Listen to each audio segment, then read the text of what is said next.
La femme était sur le point de conduire lorsqu'elle se rendit compte que la porte de la voiture avait été intentionnellement bloquée. Ce qui était encore plus irritant, c'est que l'homme en question s'était vanté d'avoir fait cela délibérément. Avant même que Mary n'ait eu le temps de réagir, l'homme s'approcha d'elle. Lorsqu'elle se réveilla à nouveau, elle se retrouvait attachée sur le siège arrière de son agresseur.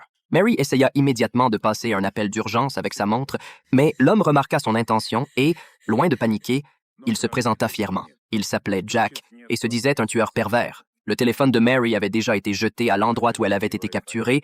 Elle ne pouvait donc pas appeler la police. Ce que Jack ignorait, c'est que Mary avait l'habitude de porter un couteau sur elle. Elle réussit donc rapidement à se libérer de ses liens. Profitant d'un instant d'inattention de Jack, elle attaqua immédiatement avec son couteau. La voiture perdit le contrôle et se précipita violemment contre un arbre. Heureusement, Mary ne subit pas de blessures graves. Alors que Jack n'était pas encore revenu à lui, elle se dépêcha de se libérer aussi de ses chaînes aux pieds et se prépara à fuir. Mais à ce moment-là, Jack se réveilla et la prévint immédiatement de ne pas faire de mouvements brusques, car il lui avait injecté un paralyseur spécial. En 20 minutes, elle perdrait complètement la capacité de bouger. Cependant, Mary ne choisit pas d'attendre passivement. Elle se retourna rapidement et courut dans la forêt. Cependant, ce qui était encore plus terrifiant se produisit. Au bout de quelques minutes, ses doigts commencèrent à s'engourdir. Voyant Jack boiteux se rapprocher lentement d'elle, Mary accéléra encore sa course. Le temps lui était compté. Si elle voulait survivre, elle devait sortir de la forêt et contacter l'extérieur dans les 20 minutes. Chaque seconde comptait.